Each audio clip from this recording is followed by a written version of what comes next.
All right, a very brief look at calculus. This is the friendly review number 9. For 1 through 8, we're going to use this graph. When x equals 2, when x equals 1, 2, what does y equal? Y equals 1. So that's basically a coordinate, 2, 1. As x approaches 1, what y value does it get close to as I approach to x value 1? The answer to that's going to also be 1. As x approaches 3, 1, 2, 3, what y value do I get close to as x approaches 3? As x approaches 3, the y value gets closer and closer to 2. As x approaches negative 1, what y value do I get closer and closer to? The y value I get closer and closer to is going to be 1/2. It's okay if you put 0.5, but it's okay if you put 1/2 as well. This is a calculus question. What is the slope when x equals negative 1?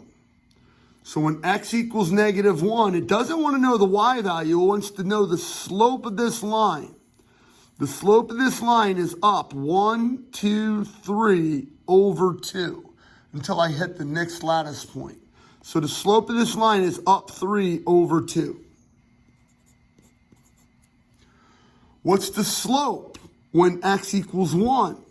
So when x equals 1, it doesn't want to know the y value. It wants to know the slope of this horizontal line. That's a HOI. It's a horizontal line. So the slope is 0. The slope is 0. Average rate of change. This is not a coordinate. These are x values. When x equals 0, when x equals 2. When x equals 0, it's up here. When x equals 2, it's here. So I'm connecting those dots. And the average rate of change wants to know the slope between 0 and 2. So this slope is down 1, right 2. So that's going to be negative 1/2 is the average rate of change. What's the average rate of change from 0 to 4? Now again, this is an open circle. So when x is 0, it's up here. When x is 1, 2, 3, 4, everybody get on the dance floor. The y value is up here. So I need to find the slope of this line. That's up 1, right 1, 2, 3. Whoop. Up 1, right 1, 2, 3, 4. So that slope is 1/4. Find the derivative. Find the derivative. Find the derivative. So simple power rule. I'm going to take the derivative of every term.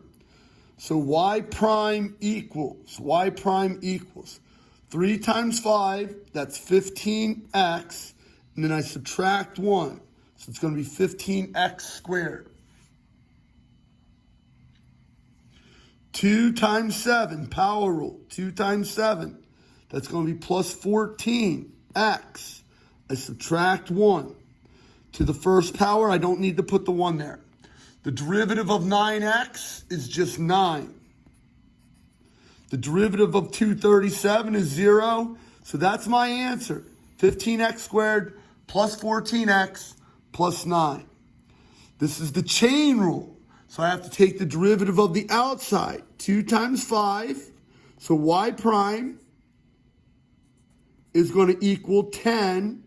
You copy this down, sine x, to the first power. You really don't need to put that 1 there.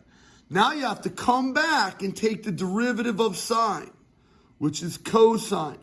So the chain rule, it chains together at the back. It starts to link up along a nice long line. This one is called the product rule. Notice I'm multiplying.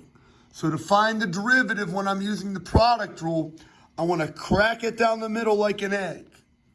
Set up a t-chart. Take the derivative of 5x squared, that's 10x. Take the derivative of sine x, that's cosine x.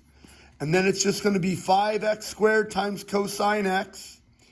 Y prime equals 5x squared times cosine x. There is a plus in the product. plus 10x times sine x. 10x times sine x.